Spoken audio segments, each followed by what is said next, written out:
nearly 300 years, humans thought they were alone in the Koprulu sector. They were wrong. The Zerg emerged, seeking to consume all in their path, and before long, the Protoss, a highly advanced alien race, began wiping out infested worlds, burning Zerg and Terran alike. A three-way war, unlike anything humanity had ever faced, erupted almost overnight. All the while, a human civil war raged. Marshal Jim Raynor vowed to oppose the corrupt dictator Arcturus Minsk for the betrayal of the woman he loved, Sarah Kerrigan. Boys, how about that evac? Damn you, Arcturus. Don't do this. It's done. Helmsman, signal the fleet and take us out of orbit. Now. Kerrigan, a loyal operative, was left to die at the hands of the Zerg. But the Zerg had other plans. They transformed her and unleashed her psionic power upon the Koprulu sector, searching for their real objective, the Protoss homeworld of Ire. The Protoss were unaware of this danger and slow to respond. Their rulers, the Conclave, had dispatched Executor Artanis to hunt for Tassadar, a commander who had refused to wipe out infested Terran worlds. They crossed paths with a Dark Templar mystic, whose kind was considered heretics by the Conclave. Through great effort, Zeratul convinced Tassadar and Artanis that he was not their enemy. Together they rallied more Protoss from both factions against the Zerg. Despite the Conclave's fury, they achieved significant victories against the Swarm. But when Zeratul struck down one of the Overmind Cerebrates, his own mind was left vulnerable. From his thoughts, the Overmind gleaned Ire's true location, and the Swarm descended upon the Protoss homeworld with all their might and fury. It was Tassadar who kept the Templar from extinction that day. Using the power of both the Templar and the Dark Templar, he sacrificed himself to kill the Overmind. Ire was lost, but Artanis led the survivors to the Dark Templar's homeworld of Shakuras. Old prejudices were set aside. The Templar were now in the Dark Templar's debt. Without the Overmind, the Swarm fractured.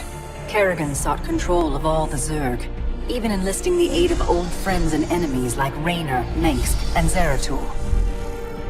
Once her rule was uncontested, the Queen of Blades betrayed them all. Billions of humans and Protoss were killed. The Zerg stood unchallenged, but to the relief of all, the war seemed to end there. Zeratul suspected the Zerg had fallen under the control of dark forces. He uncovered prophecies stating that an ancient entity, Amon, was attempting to merge Protoss and Zerg lifeforms into an unholy hybrid, and that this evil might already have control of Kerrigan and her power. It was during this time that Executor Artanis, hailed as a hero, was made leader of both the Templar and the Dark Templar. As Hierarch, Artanis united both factions, and promised to one day reclaim the glory they had lost on Ire. Raynor had vowed to see Kerrigan dead, but his retaliatory strike failed. Even his rebellion against Manx's tyranny proved ineffective against the Dominion's propaganda machine. But with the arrival of old friends and mysterious new allies, Raynor revived his campaign against the Dominion, scoring major victories on multiple fronts. But Zeratul warned him about the encroaching darkness, and said the key to stopping Amon was the Queen of Blades. She was needed alive. In a daring raid on the Zerg homeworld of Char, armies from the Dominion and Raynor, with help from Arcturus' son Valerian, used an ancient Zelnaga artifact to neutralize Kerrigan's power and free her from Amon's grasp. The Queen of Blades was helpless. The Dominion wanted her dead. Raynor couldn't allow it.